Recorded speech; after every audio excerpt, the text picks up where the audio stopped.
Hello, magandang gabi sa inyong lahat mga ka-reels, mga friends, mga best friend ko dyan sa lahat ng sulok ng daigdig. Kamusta po kayo? Ay nako guys, nakakapagod. Nag-day off nga po ako ngayon. Ang ginawa ko naman, naglaba, nagluto, kumain. Ayun, tumawag si Ate Bridget.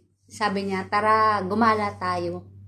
Sabi ko, te, hindi pa ako tapos sa ginagawa ko. Sabi niya, tara, magre-reels tayo sa labas. Ayun, nag-reels po kami. Kung ano-ano ginawa namin kanina sa labas. Kakapagod at sobrang init po sa labas, guys.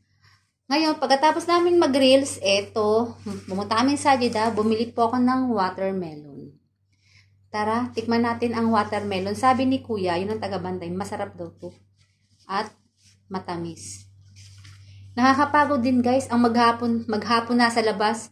Siguro 3 hours kami nasa labas kagagala namin. Kain tayo. Mm. Hindi naman matamis. Hindi po matamis guys. Parang pilit lang yung tamis niya. Tara kain tayo guys. Hindi siya masyado matamis na katulad dun sa atin na binibili. Yeah.